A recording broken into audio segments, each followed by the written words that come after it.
Good afternoon students. Saint Xavier school આદિપુરમાં તમારું સ્વાગત છે. તો standard 7th subject English, unit number 1 વિની સ્માઇલ. Workbook paragraph 3, 4 and 5. આપણે પેરેગ્રાફ 1 ને 2 કરી નાખ્યા હતા, તો આજે આપણે પેરેગ્રાફ 3, 4 અને 5 કરવાના છીએ. તો બધાએ પોતપોતાની વર્કબુક નિકાલો. આજે આપણે વર્કબુકમાં પેરેગ્રાફ કયા કરવાના છીએ? 3, 4 and 5. So let's start. She was riding at her top speed. તે સાયકલ તેજ ગતિમાં હલાવતી હતી. Then she noticed a red button. તેજસ્વનીની વાત થાય છે, આપણે પેરેગ્રાફમાં જોઈએ છે. She noticed a red button. તેને રેડ બટન એટલે કે લાલ બટન જોયો. Near the bell. શેની પાસે? ઘંટુડી પાસે. What was that? તે શું હતું? She pushed the button. તે બટનને દબાવ્યો. Lo and behold એટલે કે જો તો ખરા, મતલબ કાંઈ ચમત્કાર થયું હોય ને એવી રીતે. There came out a big fan on the rear wheel. ત્યાં પાછળના પૈડા ઉપર એક મોટો પંખો નીકળ્યો. The fan started rotating. Rotating એટલે ફરવા લાગ્યો. ફેન એટલે કે પંખો. પંખો ફરવા લાગ્યો. Vroom vroom. It thrilled તેજસ્વની. Thrilled એટલે કે ઉત્તેજિત કર નાખી તેજસ્વનીને. She pedaled the bicycle with full strength. એને સાયકલ એકદમ ફૂલ સ્ટ્રેન્થ એટલે જેટલું એનું જોર હોય એટલું લગાવ્યું. સાયકલને પેડલ માર્યું. આન્સર હવે જો આ સમજી ગયા તમે પેરેગ્રાફ. હવે આના અકોર્ડિંગલી આપણે ક્વેશ્ચન આન્સર્સ કરશું. What did Tejaswini notice? તેજસ્વનીએ શું નોટિસ કર્યું હતું? જો પેરેગ્રાફમાં જોવાની મતલબ એમ શીખો કે કેવી રીતે પેરેગ્રાફમાં આન્સર ગોતાય. તેજસ્વની શું નોટિસ કર્યું હતું? Tejaswini noticed a red button. Tejaswini noticed a red button. જો અહીંયા છે, Tejaswini noticed a red button near the bell. પછી છે what happened when Tejaswini push the red button. શું થયું જ્યારે તેજસ્વનીએ લાલ બટન દબાવ્યું? A big fan on the rear wheel came out when Tejaswini push the red button. એક મોટો પંખો પાછળના પૈડાથી નીકળ્યો જ્યારે તેજસ્વનીએ લાલ બટન દબાવ્યું. તો અહીં ક્યાં છે? શી પુશ ધ બટન. જ્યારે બટન પુશ કર્યું ત્યારે જો અ બિગ ફેન છે ને, big fan on the real well. The fan start there came out a big fan. એક મોટો પંખો નીકળ્યો. પછી છે વાય વોઝ તેજસ્વની થ્રિલ. તેજસ્વની ઉત્તેજિત કેમ થઈ હતી? એકદમ એક્સાઇટેડ કેમ થઈ હતી? કેમ કે a big fan came out on the rear wheel and started rotating. It thrilled Tejaswini. Tejaswini એટલે એક્સાઇટેડ થઈ હતી કે મોટો પંખો નીકળ્યો હતો અને એ ગોળ ગોળ ફરવા લાગ્યો હતો. પછી છે fourth question. What did Tejaswini do when fan started rotating. જ્યારે પંખો ફરવા લાગ્યો ત્યારે તેજસ્વનીએ શું કર્યું હતું? She pedal. જો આમાં છે ને, she pedal the bicycle with full strength.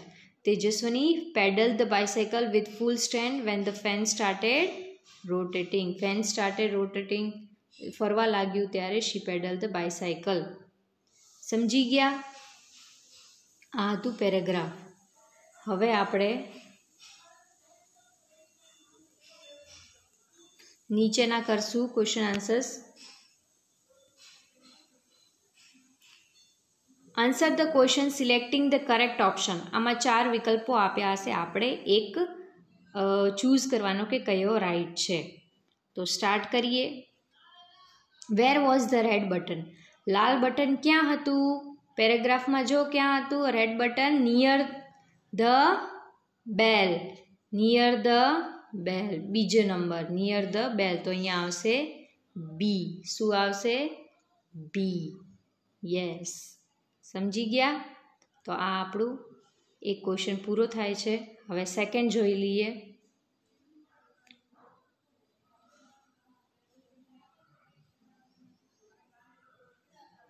Noticed means notice એટલે કે જોવો. તો ઓપ્શન નંબર ડી આવશે. શું આવશે? ઓપ્શન નંબર ડી એટલે કે notice. Option number D. A fan came out on the પંખો નીકળ્યો. ક્યાંથી નીકળ્યો? રિયર વ્હીલ એટલે કે પાછળના પૈડાથી. તો અહીંયા આવશે બી ઓપ્શન, રિયર વ્હીલ. શું આવશે? Rear wheel. પછી નેક્સ્ટ છે which word show that there was magic. ચમત્કારથી હોય કયા શબ્દોથી ખબર પડે છે? Lo and behold. જોવો તો ખરા, એક ચમત્કારી વર્ડ છે ને, શબ્દો છે. તો શું આવશે?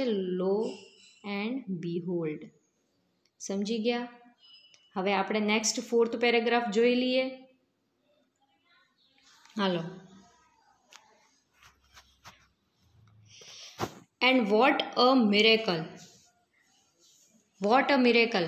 શું ચમત્કાર થયો? The bike's front wheel rose from the ground. જમીન ઉપરથી આગળનું પૈડું ઉપર થવા લાગ્યું. And then the rear one. અને પછી પાછળનું. The bike was flying now. અને હવે આ બાઇક ઉડતું હતું. She pedal faster and the bicycle went up. જેમ એ જોરથી લગાવવા લાગી પેડલ, એવી રીતે સાયકલ ઉપર થવા લાગી. 3, 4, 5, 50 મીટર્સ. કેટલા? 50 મીટર્સ ઉપર થવા લાગ્યું. She was thrilled. હવે એ એકદમ ઉત્તેજિત થઈ ગઈ હતી. સમજી ગયા? તો હવે આપણે નેક્સ્ટ છે હવે and what a miracle. The bike's front wheel rose up from the ground. એ તો મેં તમને સમજાવી લીધું. આ પેરેગ્રાફમાં આપણે હવે ક્વેશ્ચન આન્સર્સ કરી નાખીએ. What was a miracle. શું ચમત્કાર થયો હતો? શું ચમત્કાર થયો હતો? The bike's front wheel rose from the ground. Ground ઉપરથી એ આગળનું પૈડું ઉપર થવા લાગ્યું હતું. તો જો અહીંયા લખ્યું છે ધ બાઇક્સ. જો છે ને ફર્સ્ટ પેરેગ્રાફમાં the bike's front wheel rose from the ground and then the rear one, the bike was flying. This was a miracle. આ ચમત્કાર હતો. તો આપણે થઈ ગયું ફર્સ્ટ ક્વેશ્ચન. હવે second. How high did the bike go. કેટલું ઉપર ગયું તું? 50 મીટર્સ ગયું હતું ને. જો લખેલું છે 50 મીટર્સ, તો કેટલું ગયું? 50 metres.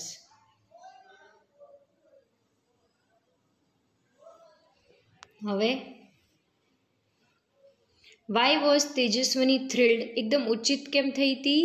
તેજસ્વની pedal faster and the bicycle went high to 50 metres. So she was. જેમ એ પેડલ મારતી હતી એમ ઉપર બાઇક થતી હતી, એટલે તેજસ્વની એકદમ ઉચિત થઈ હતી. She pedal faster and the bicycle went up 3, 4, 5, 50. She was thrilled. એના માટે એ એકદમ ઉચિત થઈ ગઈ હતી. સમજ્યા? હવે નેક્સ્ટ આપણે કરશું answer the question selecting the correct options and write ABC. આમાંથી હવે આપણે ઓપ્શન્સ જોઈ લઈએ. જે સાચો વિકલ્પ હશે એનો ઈ આન્સર હશે. How high did the bicycle go. કેટલું ઉપર ગયું તું? બોલો, કેટલું ઉપર ગયું તું? 50 મીટર્સ. કેટલું ગયું તું? 50 મીટર્સ. Very good. અને હવે મિરેકલ મીન્સ એટલે કે મિરેકલ એટલે મેં તમને કીધું ચમત્કાર. ચમત્કાર એટલે આમાં એક વરી શબ્દ છે. ચમત્કાર એટલે કે મેજિક. શું હોય? મેજિક. તો ઓપ્શન નંબર 2 મેજિક. પછી છે third one. Which word in the paragraph means excited. Excited આમાં કયું છે વરી? એક્સાઇટેડ મેં તમને સમજાવ્યું હતું, એટલે કે થ્રિલ્ડ, એકદમ ઉત્તેજિત થઈ જવું. તો થ્રિલ્ડ ઓપ્શન આવશે. શું આવશે? Option thrilled. સમજી ગયા?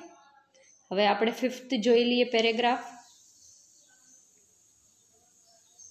દેખાય છે ને બરાબર? Fifth. Now she was flying over the river. આ તમારી ટેક્સ્ટબુકમાં વર્કબુકમાં પણ છે. તો એમાં પણ જોતા જાજો. Now she was flying over the river. એ નદી ઉપર પણ હવે ઉડતી હતી. શી લુક ડાઉન, એની નીચે જોયું. Oh is that a kite in the river. એને કીધું કે એ શું પતંગ છે નદીમાં, મતલબ પૂછે છે. તો પછી કહે છે ઇટ વોઝ અ બોટ. ના, એ તો નાવ છે. She turn the handle towards the village. પછી એનું જે સાયકલનું હેન્ડલ હશે એ એને ગામડા તરફ ફેરવ્યું. શી સો હર સ્કૂલ. પછી એને તેની પોતાની સ્કૂલ જોઈ. Oh no, there was so many leaves of trees. અરે ના, ત્યાં તો કેટલા બધા ઝાડખાના પાંદડા છત ઉપર છે. રૂફ એટલે કે છત ઉપર. I will clean them tomorrow. એ કહે છે હું કાલે એ સાફ કરી નાખીશ. ટુમોરો એટલે કે કાલે, ક્લીન એટલે કે સાફ. શી થોટ, એમ એને વિચાર્યું. તો હવે આના ઉપરના આપણે ક્વેશ્ચન્સ જોઈ લઈએ.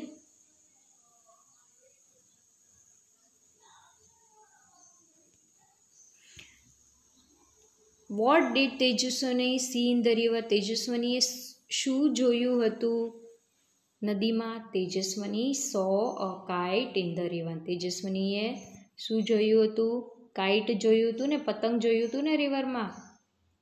જો અહીંયા લખેલું છે.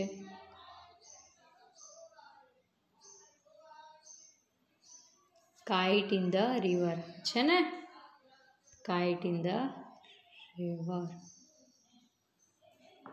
પછી નેક્સ્ટ છે what did Tejaswini see in the school. See in her school. સ્કૂલમાં શું જોયું હતું? Tejaswini saw many leaves. ઘણા બધા પાંદડા જોયા હતા. Saw many leaves of trees on the roof. Roof એટલે કે છત ઉપર. સમજ્યા? તો આ પેરેગ્રાફ હતા, એના 2 ક્વેશ્ચન્સ હતા. હવે લાસ્ટ ક્વેશ્ચન છે વોટ ડીડ તેજસ્વની ડિસાઇડ. તેજસ્વનીએ શું નિશ્ચય કર્યું? Tejaswini decided will clean the roof of the school next day. એને વિચાર્યું કે હું કાલે આ સ્કૂલ ઉપર જે છત છે એ સાફ કરી નાખીશ બીજે દિવસે. એમ ડિસાઇડ કર્યું એટલે કે એમ ડિસિઝન લીધું. હવે આના વિકલ્પો જોઈ લઈએ, જે સાચું વિકલ્પ હોય. What did Tejaswini see in the river. તેજસ્વનીએ નદીમાં શું જોયું હતું? પતંગ જોયું હતું? બોટ જોયું હતું? આમાં જો ખોટું કરેલું છે, આપણે એકવાર સાચું કરી નાખીએ.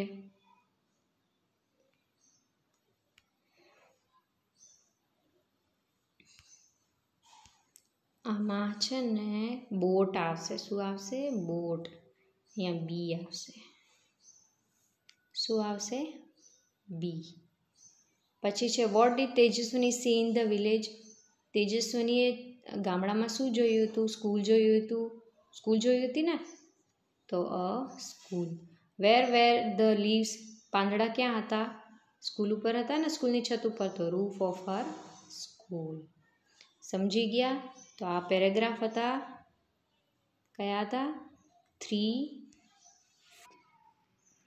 તો આ ક્વેશ્ચન્સ હતા, પેરેગ્રાફ હતા 3, 4 અને 5. 1 ને 2 મેં તમને કરાવી દીધા હતા. તો હવે તમારે 3, 4 અને 5 હું તમને PDF મોકલીશ. તમે ઘરે બેસીને કરી નાખજો હોમવર્ક. અને હોમવર્ક કરતાં ના ભૂલતા. જે પેરેગ્રાફ કરાવ્યા એ તમારે વર્કબુકમાં લખવાના છે. અને નેક્સ્ટ હવે આપણે 6, 7 પેરેગ્રાફ જે રહી ગયા છે એ આપણે નેક્સ્ટ વિડીયોમાં કરશું. Till then take care.